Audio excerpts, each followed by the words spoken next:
feliz sábado a todos vocês que estão presencialmente aqui e aqueles que nos acompanham também pela internet.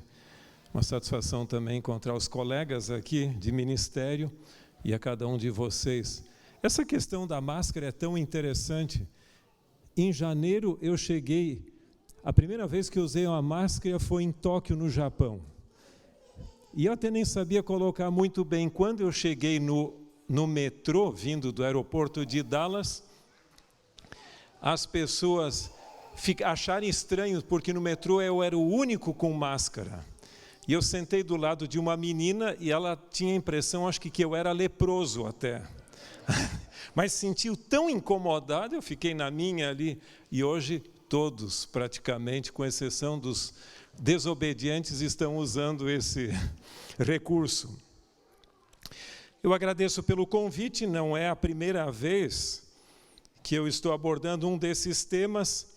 O pastor Barroso teve a feliz ideia, eu achei muito interessante, de fazer uma série sobre as crenças fundamentais da igreja, e vários temas já foram abordados. No meu caso, eu falei sobre Deus, sobre o santuário, e agora o tema é o dom profético.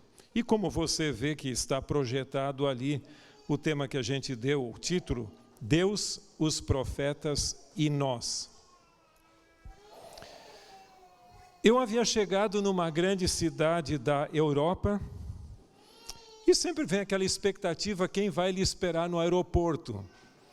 E aí, dois jovens, um rapaz e uma moça, estavam ali para me levar para a instituição onde a gente teria reuniões, que ficava mais ou menos 1h30 de distância de carro. E a viagem muito agradável, os jovens muito simpáticos ali, e aproveitaram para me fazer uma série de perguntas.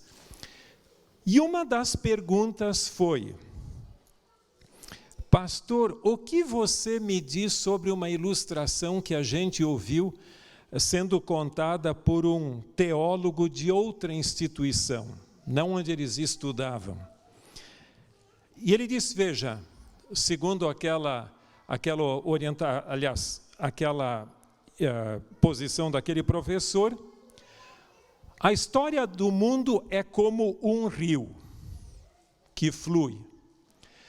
Dentro deste rio, ou no rio, existe um barco que é a igreja e que está navegando nesse rio.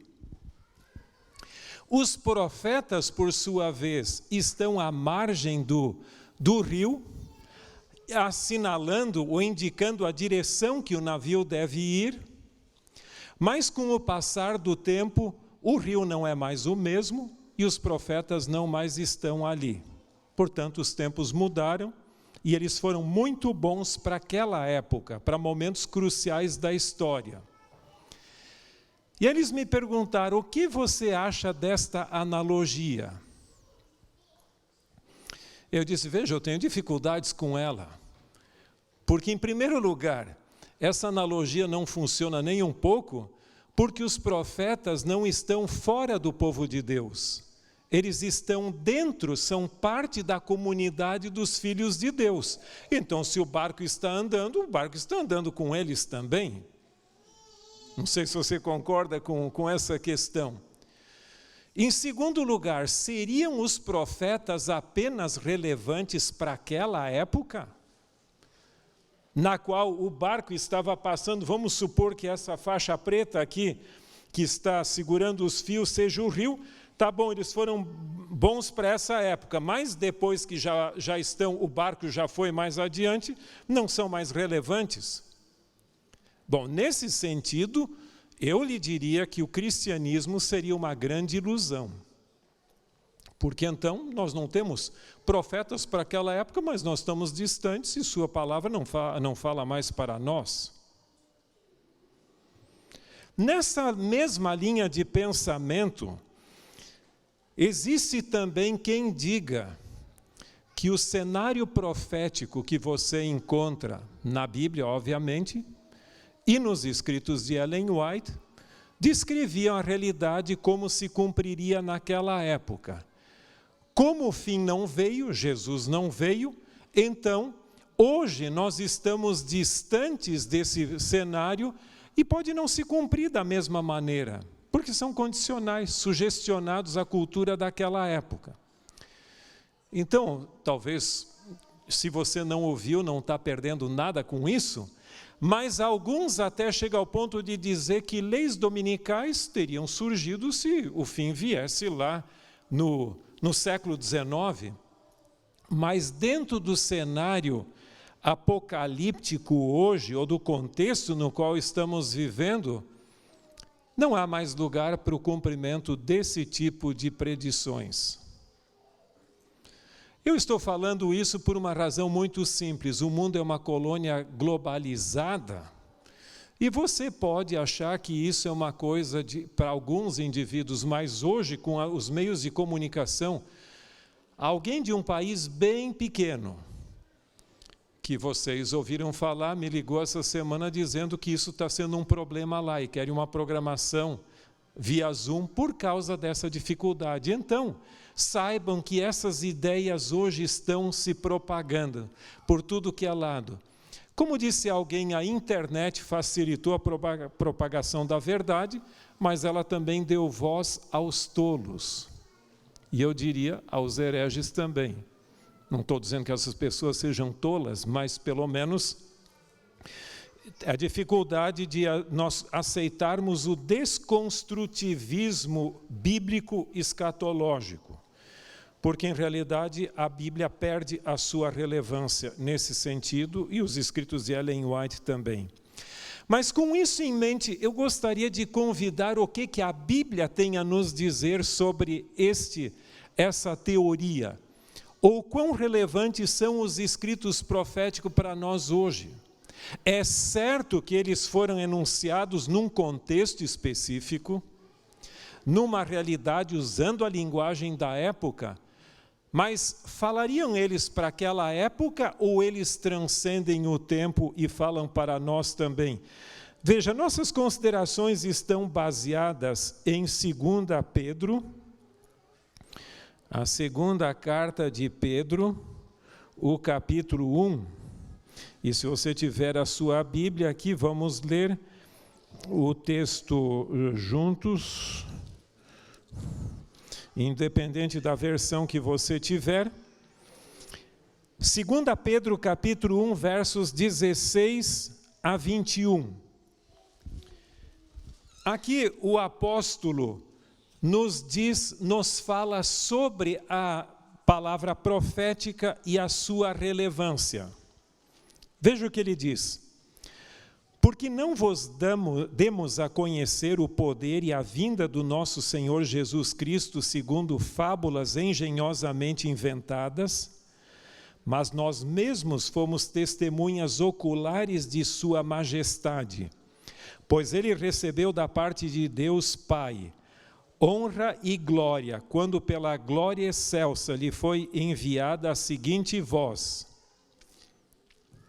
Este é meu filho amado, em quem vos comprazo. O que o apóstolo Pedro está se referindo? A transfiguração. Porque em 2 ocasiões foi ouvida esta voz, no batismo de Jesus e depois na transfiguração. Mas ele continua. Ora, esta voz vinda do céu, nós a ouvimos quando estávamos com ele no Monte Santo. Aqui você vai toda a dúvida sobre quando isso se cumpriu. Mas agora vem o complemento que é muito importante para nós. Temos assim tanto mais confirmada a palavra profética, e fazeis bem em atendê-la, como uma candeia que brilha em lugar tenebroso, até que o dia clareie e a estrela da alva nasça em vosso coração. Sabendo primeiramente isto, que nenhuma profecia da Escritura provém de particular elucidação, porque nunca jamais qualquer profecia foi dada por vontade humana. Entretanto, homens santos falaram da parte de Deus, movidos pelo Espírito Santo. Aqui nós temos uma palavra do apóstolo Pedro, que por sinal era também profeta, sobre a palavra profética. E nesse contexto nós temos 3 elementos significativos que vão ser a base da nossa reflexão hoje. Em primeiro lugar, tenha em mente que a comunicação exige pelo menos 3 elementos. Um deles é o emissor, o segundo é o canal e outro é o receptor. Nesse caso, você tem Deus, porque ele fala evidentemente ali, de maneira bem explícita, que esses homens falaram da parte de Deus. Portanto, a comunicação profética tem sua origem em Deus. Em segundo lugar, o canal dessa comunicação são os profetas que foram usados. E em terceiro lugar, o receptor não é simplesmente o auditório para o qual o profeta falou em sua época. Seja Moisés para os israelitas no deserto, ou seja Elias para o povo daquela época, mas aqui o apóstolo nos coloca, porque diz ali que é para nós. Portanto, nós estamos incluídos nesse receptor. É lógico que Deus falou para as pessoas daquela época, mas não deixando nós exclusos ou de lado dessa comunicação. E eu gostaria de refletir nesses momentos juntos ali, nesses 3 aspectos. Em primeiro lugar, Deus como o emissor da mensagem. Voltemos ao verso 21 que a gente leu. Portanto, nunca jamais qualquer profecia foi dada por vontade humana. Entretanto, homens santos falaram da parte de Deus, movidos pelo Espírito Santo. Toda religião cristã é baseada em 2 grandes fundamentos. Um deles é que Deus existe e o outro que ele se comunica. Se não fosse assim, o cristianismo seria uma mera ilusão, uma invenção humana. Nós não podemos provar a existência de Deus, como também não podemos desprovar ou negar a existência de Deus, porque isso está além da nossa capacidade. É lógico que alguns se atrevem a desprovar a existência de Deus, negar. O termo desprovar, eu acho que nem existe, mas negar a existência de Deus. Veja, se outras pessoas criam neologismos, por que a gente não pode? Né? Só os outros? Mas veja, negar a existência de Deus. A Bíblia não prova a existência de Deus, como você sabe. Simplesmente assume que Deus existe e chama de tolo ou de louco aquele que nega a sua existência. Mas existem muitas evidências de que Deus existe. Sabe, você apanha uma pequena fruta. Ontem mesmo eu estava apanhando alguns figos, que a gente tem uns pouquinhos ali, e saía aquele leite de dentro. Todo um processo quase que sobrenatural. O que é vida? A gente não consegue você nem explica a si mesmo. Ninguém consegue explicar realmente o mistério da vida, que não se consegue duplicar. Nenhum ser humano até hoje criou vida. Até uma simples formiga, um mosquito tem vida. Todo um sistema. As flores. Essa semana alguém usou uma expressão de Ellen White que eu achei interessante. Ela costumava chamar as flores de o sorriso de Deus. É interessante. Também ela diz que os pássaros foram criados para a nossa alegria. Então tem muitas evidências, mas o salmista, nós não vamos ler o texto, mas você conhece muito bem o Salmo 19, verso 1, diz: os céus proclamam a glória de Deus e o firmamento anuncia a obra de suas mãos. Então, dizer que tudo veio do nada é quase que impossível.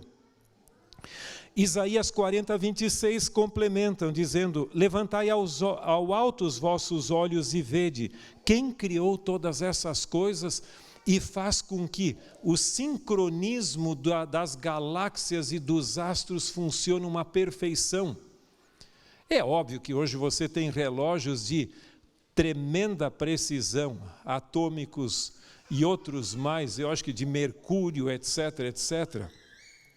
Mas, em realidade, a marcha dos astros é absolutamente precisa. Como isso pode acontecer? Do nada? Mas mais do que isso, a Bíblia apresenta a Deus como onisciente, e sua onisciência é absoluta e não causativa. O que significa isso? Que Deus conhece tudo que pode ser conhecido, só Ele não conhece por experiência o mal. Porque se Ele conhecesse o mal e o pecado, Ele sabe, Ele conhece exteriormente, mas não por experiência própria. Ele deixaria de ser Deus. Mas o conhecimento dele não força ninguém. Ele sabe se eu vou me salvar ou vou me perder. Mas mesmo assim eu sou livre para escolher o meu destino. Isso você não pode explicar e nem eu. Porque se Deus sabe, eu já não teria liberdade, mas não é assim. Jó capítulo 37, 16 diz que Deus é perfeito em seu conhecimento. E 1 João 3, 20 acrescentam, Deus é maior que o nosso coração e conhece todas as coisas. Então Deus não é surpreendido.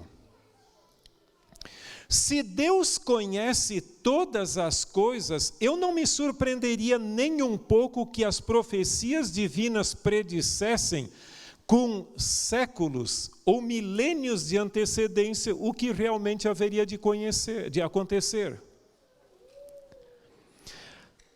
Portanto, Deus existe. E agora, a revelação de Deus. Nós temos Hebreus capítulo 1, verso 1, que Deus se revelou de muitas vezes e de muitas maneiras. Você acha que Deus sabia que o coronavírus apareceria no cenário? Com certeza, se você não crê que ele não sabe, que você crê que ele não conhecia, então o seu Deus não é o Deus da Bíblia, porque Deus aqui conhece tudo. Ele conhece antecipadamente o que ele fará. Isso é muito fácil. Alguns dizem, Deus conhece o que ele vai fazer na história, sim. Mas mais do que isso, ele conhece também o que o poder das trevas, os poderes das trevas farão. Então, nesse sentido, Deus nunca é surpreendido. Você pode marchar com segurança para o futuro, porque Deus já está lá. Ou como, usando a linguagem de alguns, você tem livros e filmes que usam alguns trocadilhos ali, para Deus o futuro já começou, né? Ele já está lá. O passado remoto, o futuro distante e o presente também. Então não há nenhuma surpresa para ele. Você pode confiar o futuro que é incerto para você, mas para ele o seu futuro não é incerto, porque ele o conhece de sobremaneira. Agora, tem um texto interessante que é Amós 3:7, e nesse texto a Bíblia diz, certamente o Senhor não fará coisa alguma sem primeiro revelar o seu segredo aos seus servos, os profetas. Agora, vamos ler um texto que eu acho que é também de veras significativo, e esse é Isaías 46:10. Isaías 46, verso 10.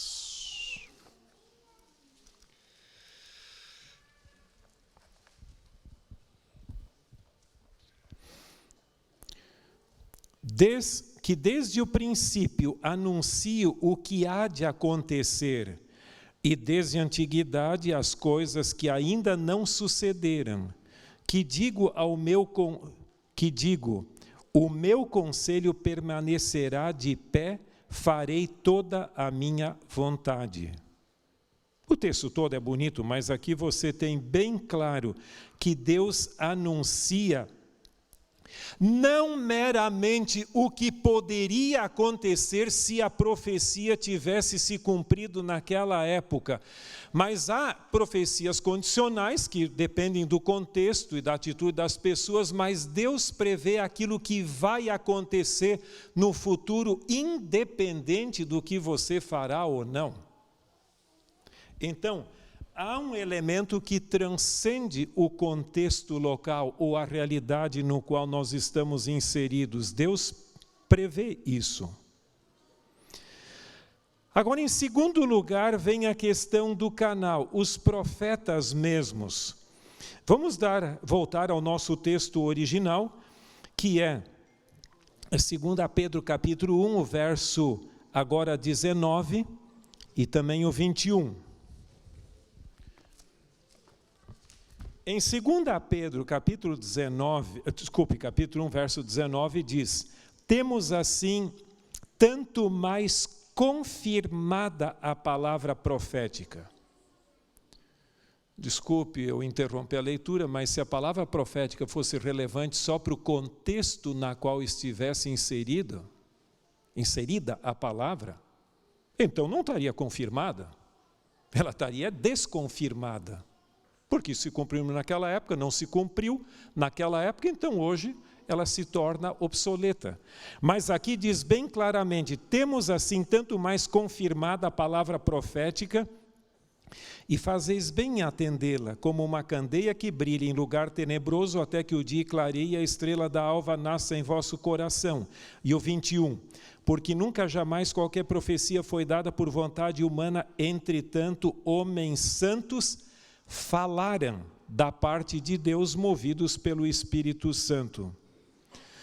Agora, nessas alturas, você poderia perguntar, e como essa mensagem é transmitida?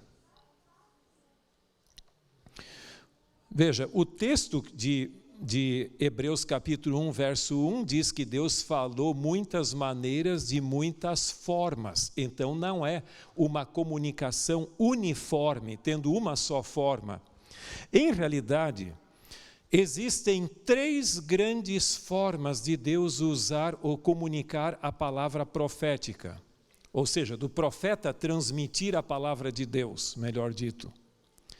Em primeiro lugar, é a palavra oral. Você lembra de um exemplo de alguém que falou? Todos os profetas falaram. Eu não conheço nenhum que só escreveu. Todos eles falaram. Essa é a comunicação básica.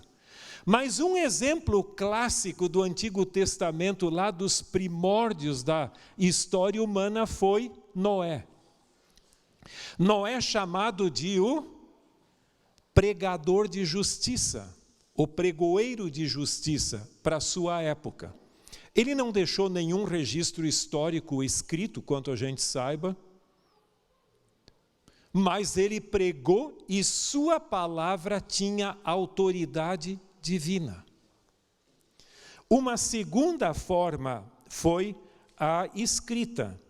Lembram que em Êxodo 17, 14, Deus chega para Moisés, tá bom, nós já tivemos todas essas experiências aqui com o povo de Israel, agora você vai pegar e vai registrar isso como memória para as gerações posteriores. Então, não só para a geração ali, mas para o futuro. E diz até, transmite isso para Josué também, o que você vai escrever. Mas uma outra forma, não sei se você já pensou, é a dramatização. E você tem vários casos, o profeta Oséias casou com uma prostituta, até a gente estudou, acho que na lição da Escola Sabatina faz algum tempo. Mas um capítulo clássico, se você quiser dar uma olhada, é Ezequiel capítulo 4. Antevendo ali a queda de Jerusalém. Deus pede que o profeta o profeta Ezequiel faça uma pequena maquete, uma miniatura de Jerusalém. Faça uma cidadezinha ali, construa essa maquete ali, ponha fortificações ao redor, soldados e tudo mais, como uma exemplificação da destruição iminente da cidade. Depois, Deus pede para ele, agora profeta, você vai se deitar 390 dias do seu lado esquerdo, representando ao reino do norte, Israel, e depois você vai se deitar 40 dias no seu lado direito, representando o reino do sul, ou seja, Judá. Você vai ver todo o capítulo ali, então tenha em mente que Deus usou profetas para falarem, e a palavra falada tinha autoridade, também usou para escrever, de tal maneira que nós pudéssemos ter esse legado profético em nossos dias, e Deus também usou formas dramáticas, dramatização ou encenações para comunicar a sua verdade. Em que momento os profetas surgem? Você podia dizer assim que profetas sempre tem? Não necessariamente. Foram em momentos cruciais da história humana que Deus suscitou profetas. Interessante que algumas pessoas argumentam hoje que milagres devem acontecer a qualquer momento. Mas se você tiver o velho dicionário teológico de Davis, que era um antigo, publicado em português no Brasil, o artigo sobre milagres, é muito interessante daquele velho dicionário que ele diz: milagres acontecem em momentos cruciais quando a verdade e erro estão em conflito e a verdade tem que ser restaurada. Isso ocorre com assistência profética. Então você teve no período do dilúvio, você teve Moisés, no período do êxodo, do dilúvio você teve Noé, no período do êxodo você teve Moisés, depois no período obscuro do reinado de Acabe e Jezabel você teve Elias e Eliseu, e depois você teve também no cativeiro, no exílio babilônico, você teve Daniel, Ezequiel, Jeremias, etc. E antes da primeira vinda de Cristo, você teve a João Batista. E nós cremos que na final restauração da verdade para o tempo do fim, nós tivemos Ellen White como mensageira do Senhor.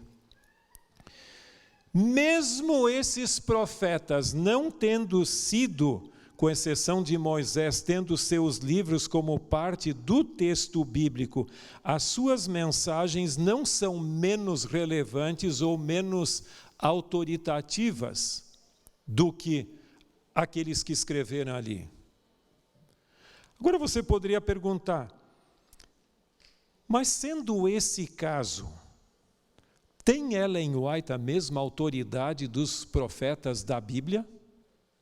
Ou do cânon bíblico?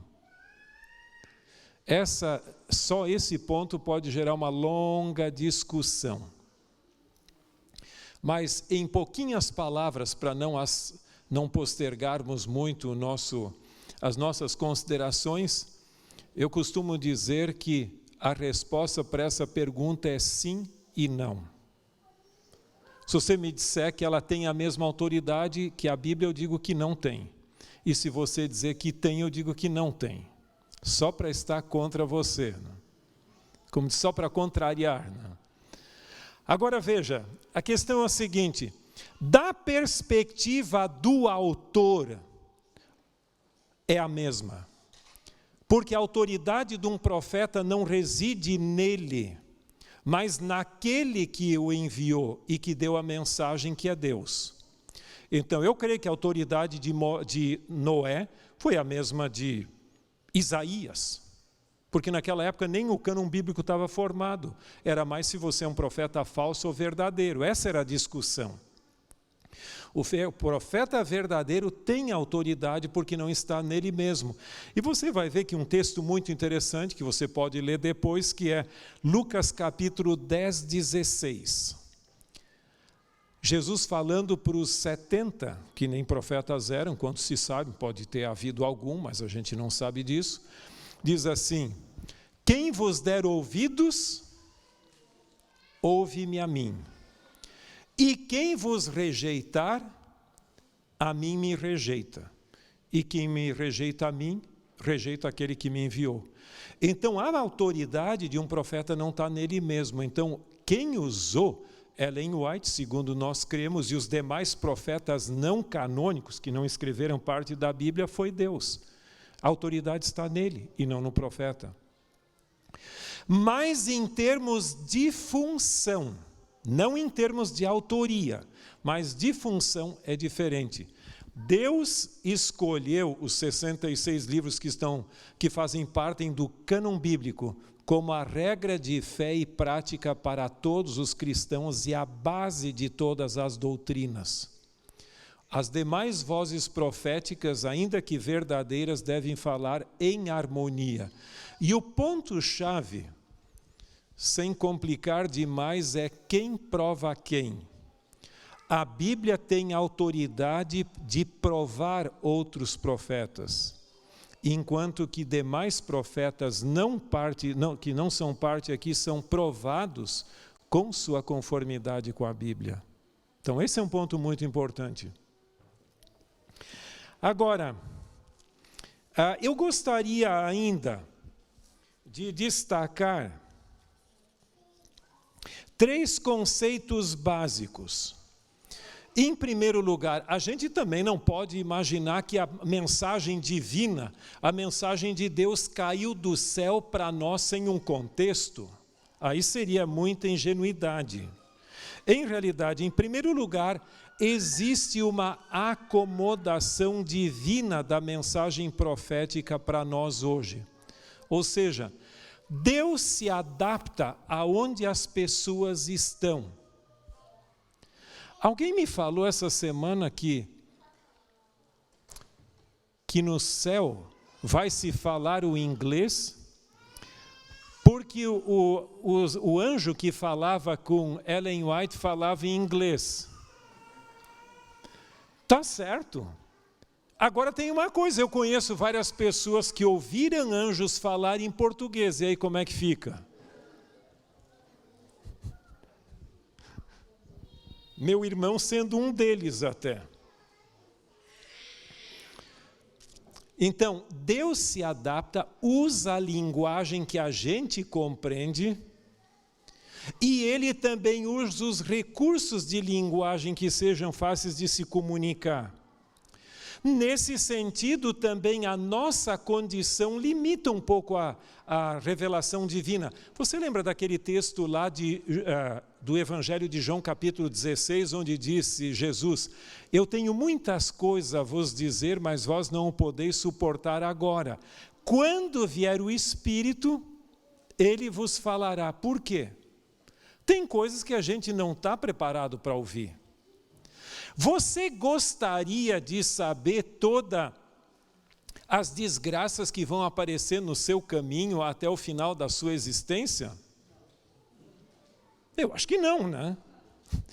Sabe que quando eu fiz aquele tal de teste, e a Marli também, o teste do DNA genealógico para a gente saber as nossas origens.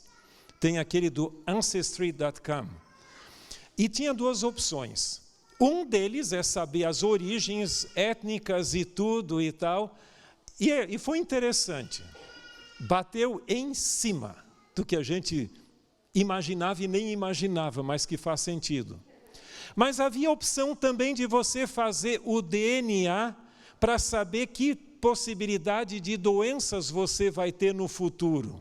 Eu disse, eu estou fora desse, eu vou cuidar da minha saúde da melhor maneira possível, mas acho que não é conveniente isso. Então Deus se adapta a nós também, a nossa situação limita. Mas mesmo a despeito das limitações das pessoas às quais os profetas falou inicialmente, há elementos da mensagem divina que transcendem todos os tempos e lugares. Toda a mensagem da Bíblia e de Ellen White tem uma combinação entre aplicações temporais para as pessoas daquela época, dentro da realidade nas quais elas viviam. Por exemplo, quando um rei de Israel estava em dificuldade, Deus falava para ele. Mas mesmo essas aplicações temporais são embasadas por princípios universais que se aplicam a todos os tempos e lugares. É por isso que há uma diferença entre você ler o Washington Post de amanhã, hoje você não vai comprar, mas amanhã, e ler a Bíblia. Você lê aquilo ali, tá bom para hoje, ok, alguma coisa de valor histórico, ficou por isso. Mas a Bíblia tem um elemento transcendente, que vai muito além dos tempos e lugares. Portanto, é como uma candeia que brilha em lugar tenebroso, como nós dissemos ali. Agora, diferente do que alguns propõem, que, tá bom, as profecias bíblicas foram muito boas para aquela época, teriam se cumpridas dessa forma, eu creio o contrário. Eu creio que o cumprimento das profecias vai tornando elas ainda mais relevantes do que se fosse simplesmente aquilo. Então, é como a luz da aurora que vai crescendo mais e mais até que o cenário seja perfeito. Você pode me chamar de ingênuo, não tem problema. Eu tenho um exemplar do livro O Grande Conflito, da primeira edição de 1888, que é a edição padrão que a gente tem hoje. Eu olho esse livro, dá a impressão que ele foi publicado ontem.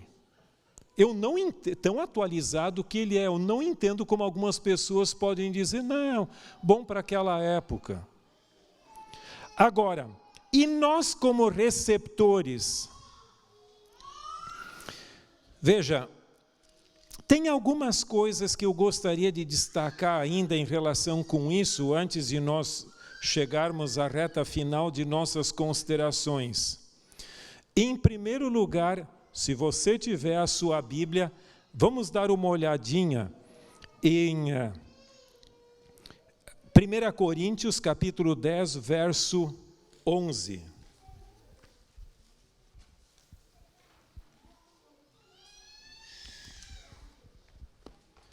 Veja, não se canse de abrir a Bíblia, porque nosso objetivo aqui é realmente estudar as nossas doutrinas nessa série. 1 Coríntios, capítulo 10 e o verso 11. O apóstolo Paulo está se referindo à experiência do povo de Israel, à história de Israel. E aqui diz assim: estas coisas lhe sobrevieram como exemplo e foram escritas para a advertência do povo daquela época. É isso que o texto diz? O que diz aqui?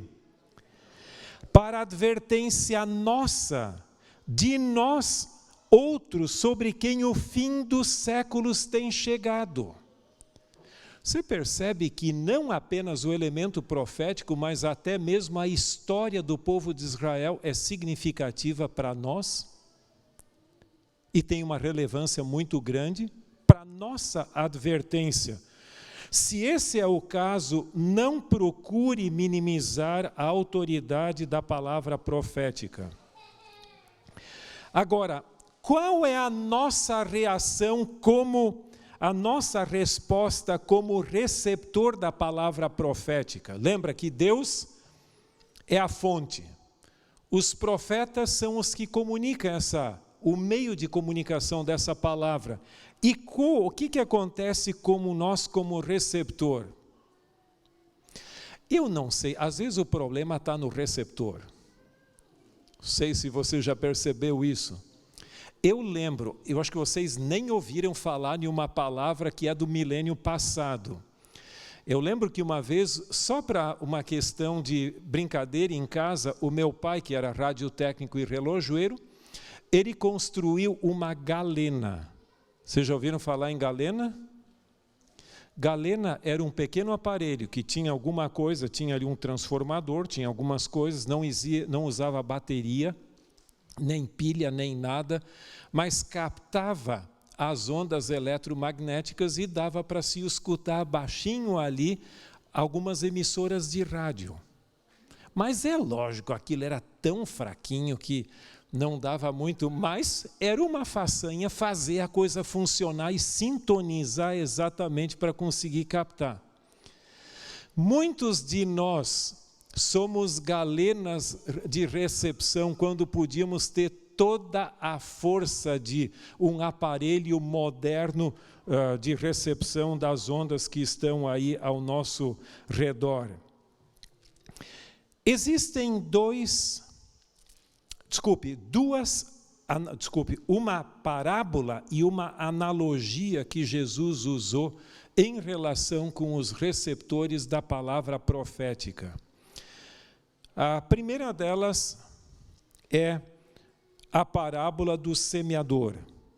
Você pode ler, se você tiver um tempinho hoje à tarde, quiser ler, Mateus capítulo 13. Mateus, o primeiro evangelho, e 13, que alguns consideram o número do azar. Então, você não vai esquecer. Mas se você quiser dar uma lida, alguns dizem que aquela parábola não deveria ser chamada a parábola do semeador, porque o problema, a ênfase não está no semeador, está nos solos diferentes e na receptividade da semente. A semente era boa, o semeador era eficiente, a semente era boa, o problema estava no solo. E tem 4 diferentes formas de nós nos relacionarmos com a palavra de Deus, a palavra profética. O primeiro grupo que Jesus menciona é aqueles que ouviram e não entenderam. Não é sem motivo que Ellen White fala que o pecado da nossa geração é a mediocridade, a superficialidade. Nós não queremos nos aprofundar na palavra de Deus. Tudo é superficial. Ela diz que a própria educação é superficial hoje. Então, o primeiro problema é a ignorância da palavra. Eu não experimentei e não gosto. Caramba, como é que você não gosta e não experimentou? Mas tem pessoas que simplesmente é só Jesus me ama e não se aprofundam, ignoram a palavra. Em segundo lugar, é um conhecimento superficial da palavra. Primeiro, ignoram completamente. O segundo grupo tem um conhecimento superficial e aí se vai à semente. Em terceiro, é a rejeição cultural da palavra. Os prazeres deste mundo e sua cultura sufocam a semente, a palavra, de acordo com diz ali. Então, hoje nós temos muitas diferentes distrações à palavra. E dá a impressão que a cultura, suas filosofias, esse Jesus me ama, etc., etc., se tornaram um substituto à palavra. Jesus está sendo usado hoje como um substituto à sua própria palavra. Não, eu estou de bem com ele lá em cima e o resto não me interessa. O indivíduo diz assim, não, eu interesso os evangelhos, o resto da Bíblia não, para mim não é relevante. Caramba, Jesus chegou a falar para o diabo que todo verdadeiro filho de Deus é aquele que vive de toda a palavra que procede da boca de Deus. Seletividade na aceitação da palavra de Deus é uma negação do cristianismo. Agora, o terceiro é a aceitação plena da palavra que gera frutos. Você lembra daquela analogia também dos 2 fundamentos? Aquele que ouve a palavra e a pratica. Aquele que ouve e não a pratica. Então, em termos dos fundamentos da palavra de Deus ali, alguém poderia dizer assim, não, mas aquilo, quem é a rocha? Construir sobre a rocha é Cristo. Eu construí minha casa sobre Cristo, que é a rocha. Tá bom que Cristo é a rocha, mas não nesse texto. Nesse texto ele está dizendo, mais do que Cristo, o compromisso com a palavra de Cristo. Quem ouve e a pratica e quem ouve e não a pratica. Agora, concluindo, qual seria a mensagem de Deus para nós hoje? Eu creio que a mensagem de Deus para nós hoje, que vivemos no fim da história, no fim do tempo do fim, pode ser resumida em 3 textos bíblicos, e esse eu gostaria que você acompanhasse na sua Bíblia a leitura. O primeiro deles está na Epístola de Tiago. Tiago, capítulo 1, e o verso 22. Essa é a mensagem que Deus tem para você e para mim, individualmente. Tornai-vos, pois, praticantes da palavra e não somente ouvintes, enganando-vos a vós mesmos. Caramba, se eu escuto uma bela mensagem, leio um bom texto, mas não pratico, eu estou enganando a mim mesmo. Todo o relacionamento com a palavra profética gera e exige um compromisso pessoal. Se você não se compromete com a palavra, de acordo com o texto aqui, você está se enganando a si mesmo. É uma ilusão.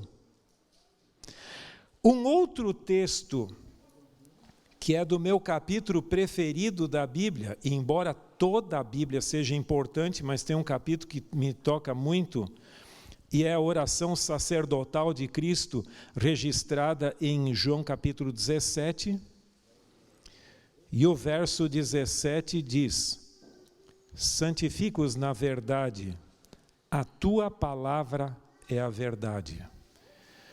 Nós não devemos apenas ouvir a palavra, praticá-la, mas permitir com humildade que ela exerça uma influência santificadora na nossa vida. Entre os discípulos de Cristo, nós tivemos 2 que se caracterizaram por um marcante contraste. Um deles se chamava João e o outro Judas. Os 2 começando com a mesma letra do alfabeto, pelo menos em português. João era filho do trovão e se tornou discípulo do amor. Judas teve as mesmas oportunidades de Cristo e depois do período de ministério de Cristo, no final, ele estava mais duro do que quando começou ainda. O problema não estava em Cristo, nem na palavra, mas nele. Como diz aquele pensamento, o mesmo sol que derrete a cera, endurece o barro. O problema não está no sol, está no elemento. E nós deveríamos permitir que a palavra de Deus, com humildade de nossa parte, pudesse falar. Não é eu falando para a palavra de Deus, nem eu tentando dizer o que ela não está dizendo, mas permitir que ela fale a nós o que devemos. E o último texto com o qual concluímos é Isaías capítulo 40. Isaías capítulo 40 e os versos 6 a 8. Aqui fala da realidade humana, o que você e eu somos e o que a palavra de Deus é. Uma voz diz, clama, e alguém pergunta, que hei de clamar? Toda a carne é erva, e toda a sua glória como a flor da erva. Seca-se a erva e caem as flores, soprando nelas o hálito do Senhor. Na verdade, o povo é erva. Seca-se a erva e cai a sua flor, mas a palavra do nosso Deus permanece eternamente. Nós somos excessivamente frágeis. Hoje a gente está aqui, amanhã pode não estar mais. Mas a palavra de Deus permanece eternamente e aqueles que permanecem solidificados na palavra de Deus, segundo Daniel capítulo 12, brilharão como as estrelas para sempre, eternamente. e que você e eu estejamos entre eles. Deus abençoe. Vamos nos colocar em pé?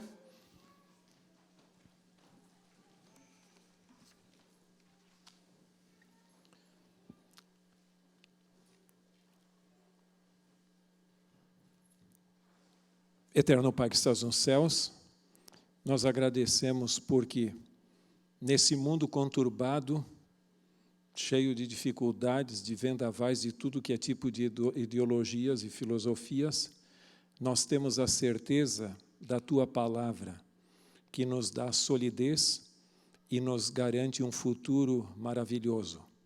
Que possamos ser leais à palavra profética e que possamos viver a vida cristã com fidelidade até aquele grande dia, quando entrarmos como vencedores no Teu reino eterno.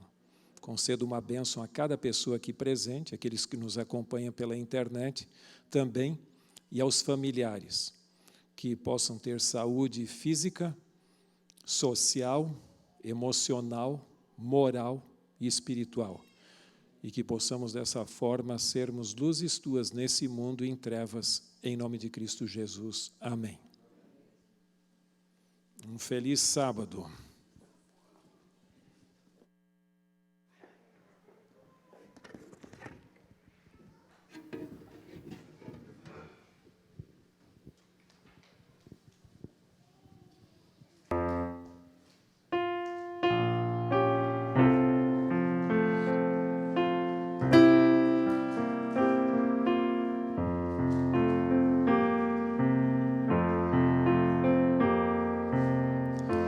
Em paz eu vou ouvir a voz de Deus. Em paz eu vou. Estou feliz. Achei abrigo em sua casa, em paz estou com meu Jesus. Achei abrigo em sua casa. Em paz estou com meu Jesus.